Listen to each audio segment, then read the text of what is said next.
This is Real Talk, Real Faith inside Soulful Sister Sanctuary. I am your host, Zaria Grace. This space is for grown women who love God, carry a lot on their shoulders, and are ready to live lighter. Here, we talk about why we feel the way we do and how to move with peace, clarity, and faith that feels steady. We're going to keep it real, we drop the mask, and we lay it down so that God can pick it up. Take what fits, leave what doesn't, but don't ignore what hits. Now let's begin. I want to start by sharing a story with you. The other week I was sitting with two women who were grieving. Different stories, different losses, but the same response. They were functioning. They were organizing, they were making calls, they were handling arrangements, they were checking on people, and they were strong. But they were not feeling.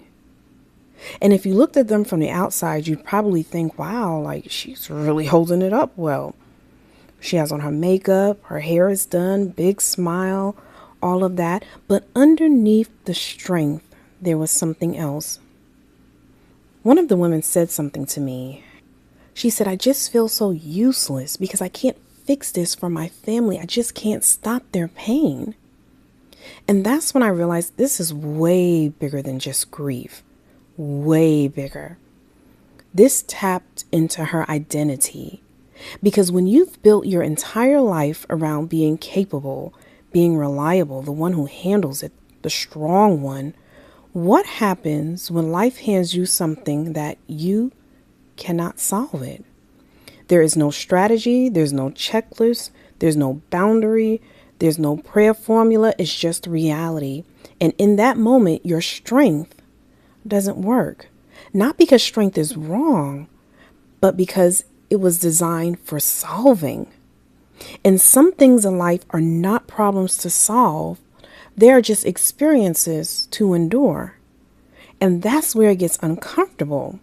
Because if your value has quietly been tied to your usefulness, and then there's nothing you can fix, well then, who are you? Let's name what really happened here.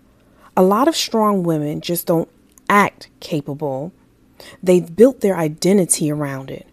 They manage, they organize the funeral, they take care of everyone else, they just return to work, they hold everything together, they keep the schedule moving. But over time, that stops being something you do and it becomes who you are. So when things show up that you can't manage, that you can't solve or organize, it just feels sad. It feels destabilizing, like it can just knock you off your feet. Because if your value has been tied to your usefulness and your usefulness has no assignment, you may feel exposed, not weak, but just exposed. And then that's where the panic comes from, because your primary coping skill has nothing to do. See, overfunctioning works in chaos, in conflict, in crisis, when something needs to be done, but it doesn't work in grief, in illness, in loss, and in surrender. And when it doesn't work, it can lead us to feeling just helpless. Like you don't know who you are. Like the strong version of you just doesn't know what to do. And most women don't have language for that. We just think, God, it just feels off, like just unsettling or just heavy. And it's heavy because a version of you that always carries doesn't know how to just be. So here's what happens next. When the strong version of you doesn't know what to do, you try to make something your responsibility. You start looking for tasks. What do I need to organize? Who do I need to check on? How can I stay busy?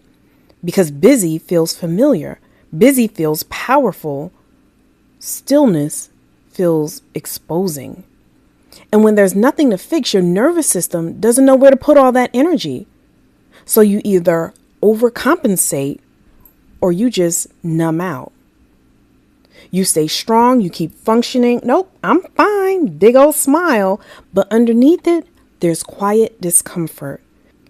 Because strength, the way that you've always operated, was always tied to movement, to doing, to managing, to solving. And now you're just being asked to sit and to feel and to not improve the situation. And that's what feels like weakness at first. It feels irresponsible. It feels like you're not contributing. It feels like weakness. But it's not weakness. It's just a different muscle. And most strong women were never trained in that muscle. We're trained, again, to just endure, to do all the things. But we're not used to sitting inside something that cannot be improved. So if you ever feel restless in grief or uncomfortable in seasons that you can't control, or that unsettling feeling where there's nothing to fix, it may not be that you're failing. It truly may be that your old definition of strength has expired. And here's the deeper layer. If you're honest, somewhere along the way, your worth got tangled up in your usefulness. You became valuable because you were dependable, because you handled things, because you showed up when others fell apart, and that worked. It earned you your respect. It earned your praise. It earned you identity. But what happens when usefulness is not required? What happens when the only thing to do is to just feel?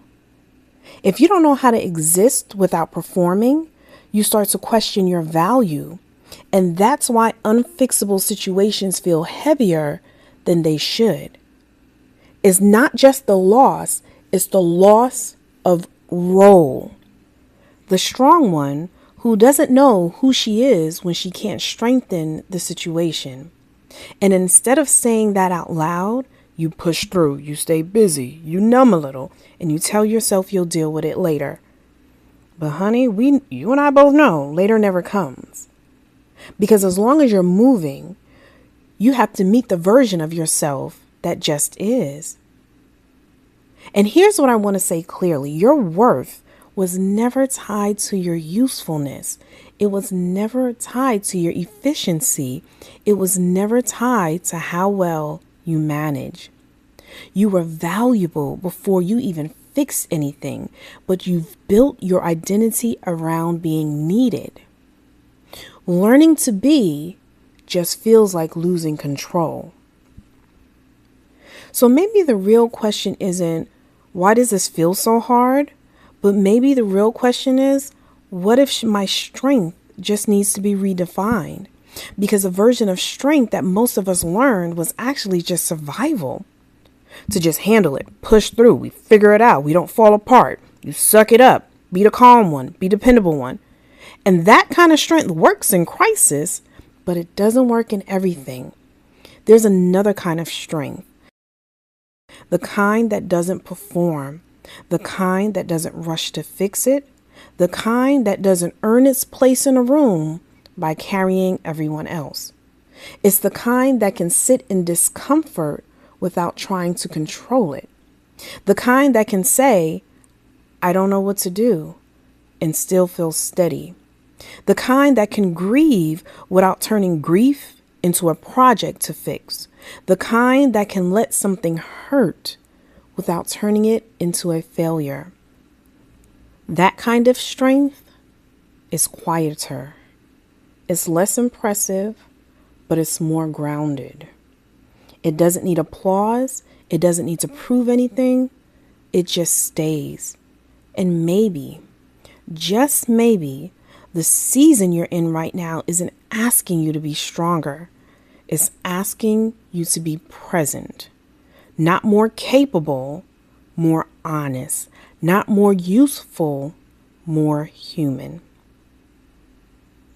And that can feel like a collapse at first, because you've built your identity around being the one that holds everything together. Letting yourself simply be feels like you're losing your edge. But maybe you're not. You're expanding your capacity. So if strength isn't working right now, it may not be failure. It may be an invitation. Let your strength begin to evolve.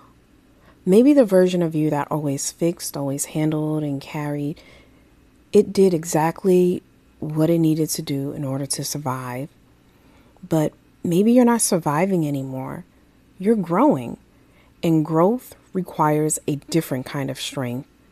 One that doesn't rush to perform, one that doesn't panic when there's nothing to solve, and one that can sit in the unknown without trying to control it.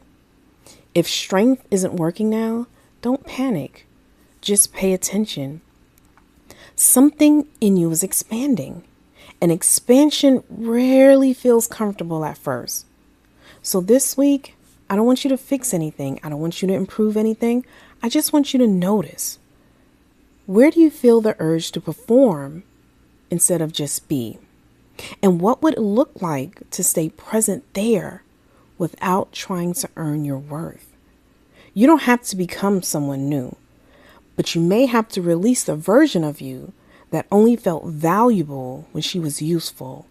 And that's the conversation that we're going to keep having.